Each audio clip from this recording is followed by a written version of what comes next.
Sa Day 6 ng impeachment trial ni VP Sara Duterte, pakay ng korte na desisyonan ang pagpapasabina ng prosekusyon sa bank, AMLAC at tax records ng Vice-Presidente. Pero bago yan, nagsalita muna ang ilang senator judges patungkol sa ilang investigasyon at kasong kinakaharap ng ilan sa kanila. Live mula sa Senado, may umarangkadang balita si Angela Babad. Angela. Jack, sa mga oras nga na ito ay adjourned na ang paglilitis ng impeachment case ni VP Sara Duterte ngayong araw. Pero bago yan, hindi agad nakapaghain ng oral arguments ang prosecution at depensa pagdating nga doon sa usapin ng pagpapasabina ng financial records ng Vice-Presidente. Ito ay dahil doon sa manifestation ni Senator Robin Padilla patungkol doon sa tila timing ng ilang mga reklamo at kasong kinakaharap ng ilan sa kanilang mga kasamahan sa minority bloc. Hindi ko po alam kung ito ba ay eksakto lang na nangyayari o ito po ba ay sinasadya. Katulad po ng pagkakakulong ng ating dalawang senator judge na si Senator Jinggoy Estrada at si Senator Rodante Marcoleta. At ang kagiyat pong pagdating ng aming mga masasabing galing sa ombudsman, sa akin, at kay Senator Alan Peter Cayetano.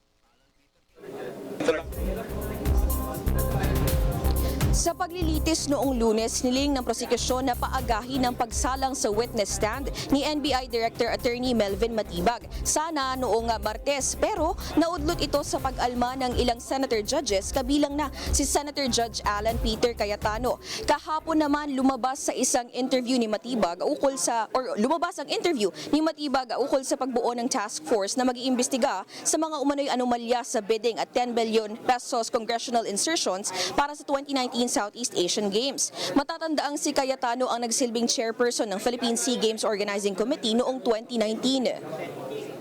It's a malicious. My point, Mr. President, Mr. Presiding Officer, he could have not announced it and investigated. Imbestigahan mo, tingin mo may mali, imbestigahan mo, but it is unfair to me and unfair to the court that kung kailan siya patatawag siya sa Monday, intimidate mo ako, hindi kita tatanungin sa Monday dahil mag-a-announce ka na iimbestigahan mo. Ito nga ay sinigundahan naman ni Senator Judge Pia Cayetano, kaya't ipinalabas sa korte kanina ang nasabing interview ni Attorney Matibag. There is no jurisdiction in the world that allows a judge to be pressured and intimidated.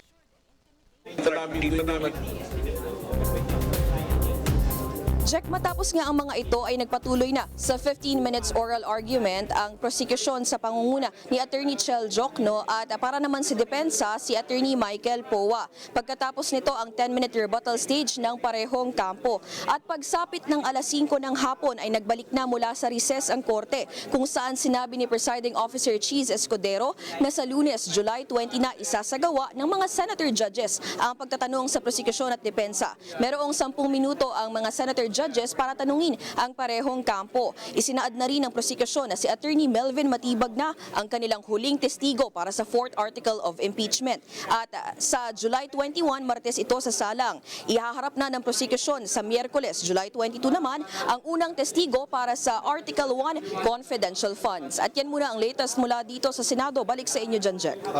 Again, Angela, yung sa 20, ano yung magaganap? Dahil kung sa 21 pa si Matibag, tama ba Tuesday? Sa 20, sino yung sasalang or ano yung gagawin sa impeachment court?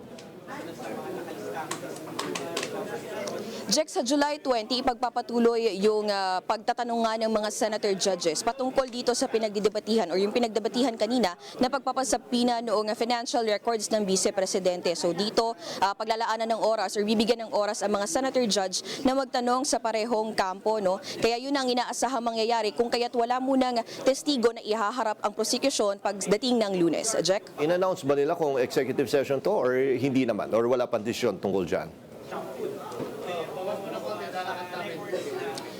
Jack, wala pang desisyon pagdating dito, no? Pero we're expecting na magiging pareho ang senaryo ngayong araw doon sa magiging senaryo pagdating ng Monday kung saan ay pepresenta, no? Dahil kailangan makita rin naman ng publiko ang mga katanungan ng senator judges at mabigyan ng publiko ng pagkakataon na marinig ang sagot ng prosekusyon at depensa kung bakit kailangan or hindi kailangan na ipasabina ang mga nasabing dokumento. Jack? Okay, sige, maraming salamat, Angela Babad.